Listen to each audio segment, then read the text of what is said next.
कहीं छोटी सी मन की मुराद पूरी हुई तो वहां देखो बड़ी बड़ी कतारें लगने लग जाती है, वहां माथा घिसना शुरू कर देते हो आप। कहीं मन की छोटी सी मुराद पूरी हो जाए। और एक बात मैं आपको बड़े भरोसे से कह दूं भाई, आप भी इसका विश्वास कर लेना, ब्रह्मा जी भी इसको चुनौती नहीं दे सकते। किसी के देने से आपको कुछ नहीं मिलता। को न काऊ सुख दुख कर दाता, निज कृत कर्म भोग सब भ्राता। एक बार गौतम बुद्ध ध्यान में बैठे थे, बड़े ध्यान से सुनना। एक बार गौतम बुद्ध ध्यान में बैठे थे और गौतम बुद्ध का एक चचेरा भाई था देवव्रत। उसको गौतम बुद्ध से बड़ी ईर्ष्या थी। वो बुद्ध से बड़ा था, लेकिन ज्ञान में बुद्ध बड़े हो गए, गुरु हो गए, बड़ा यश गौतम बुद्ध का चारों दिशाओं में फैल गया। उसको बड़ी ईर्ष्या होती थी। वो दिन रात यही प्रयास करता रहता था किस प्रकार गौतम बुद्ध मरे और इसकी जगह पर मैं बैठूं। ये मनुष्य की कितनी बड़ी मूर्खता है कि वो छीन कर सुख पाना चाहता है, भूल जाता है सुख तेरा दित्ता लइए, जिसको तू नवाजे उसको नवाजे जमाना।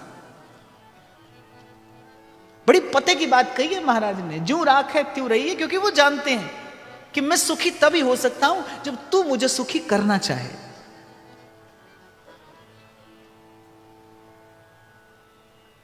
तो वो नित्य नए प्रयास करता था बुद्ध को मारने के, कि बुद्ध मरे, इसकी जगह पर मैं बैठूं और तब मुझे सुख मिले। पर बोया पेड़ बबूल का तो आम कहां से पाए। एक दिन बुद्ध ध्यान में बैठे थे, उसने क्या कि एक बहुत बड़ी चट्टान की एक शिला बुद्ध की ओर सरका दी। बुद्ध ध्यान में बैठे थे और जिसके ध्यान में बैठे थे उसका प्रभाव कुछ ऐसा है। तू मेरा राखा सबनी थाई, तापो के काड़ा जी। बुद्ध अपने ध्यान में मगन, जिसके सिर ऊपर तू स्वामी सो दुख कैसो पावे। चट्टान बुद्ध के बिल्कुल निकट से होकर निकल गई। बुद्ध के शिष्यों ने कहा कि बहुत समय हो गया हमको इसकी अनीति, इसका अत्याचार झेलते, अब हम इसे सबक सिखाएंगे। बुद्ध ने कहा बिल्कुल ऐसी मूर्खता न करना। उसने कहा तथागत आप अब भी शांत हैं, इसलिए सबके सामने आपकी हत्या करने का प्रयास किया।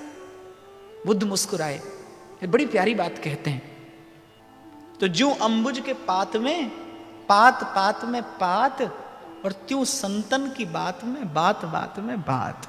इसीलिए मैंने कहा भाई, जीने की कला सीखनी हो तो संत से सीखिए। आर्ट ऑफ लिविंग तो वो जानता है। तो बुद्ध ने कहा कि बिल्कुल कोई मूर्खता ना हो तुम्हारी ओर से, आप ऐसा कैसे कह सकते हैं। बुद्ध ने सब शिष्यों को अपने सामने बैठाया और कहा कि देखो, इसे मैंने कभी किसी जन्म में कोई कष्ट दिया होगा तो ये मेरे लिए कष्ट बनकर आया है। मैंने न दिया होता तो ये मेरे सन्मुख ऐसा होकर नहीं आ सकता था। सारा संसार एक ओर हो जाए, मुझे एक क्षण का दुख नहीं दे सकता, मुझे एक क्षण का सुख नहीं दे सकता, मेरा कर्म है। बुद्ध तो शांत बैठे रहे, स्थिर बैठे रहे, लेकिन शिष्यों की समझ में ये बात नहीं आई। वो देवव्रत भी कहां मानने वाला था। कुछ दिन बाद उसने बुद्ध पर पागल हाथी छोड़ दिया।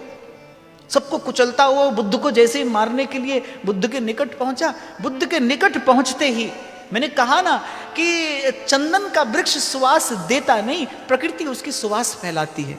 जैसे ही वो पागल हाथी वो बुद्ध के उस शांत स्थिर आभा मंडल में पहुंचा, बुद्ध के निकट पहुंचते पहुंचते सब पागलपन दूर उसका सूंड उठाकर बुद्ध को प्रणाम करता है और बड़े आदर से मस्तक झुकाकर बुद्ध के पास बैठ गया।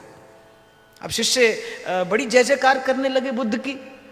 बुद्ध ने कहा यह भी मूर्खता है, उस देवव्रत को मारने जा रहे थे, यह भी मूर्खता है, और आज मेरी जय जयकार करते हो, ये कोई मेरा चमत्कार नहीं। इस जीव को मैंने कभी किसी जन्म में कोई सुख दिया होगा, सो आज मुझे सुख देने के लिए आया है।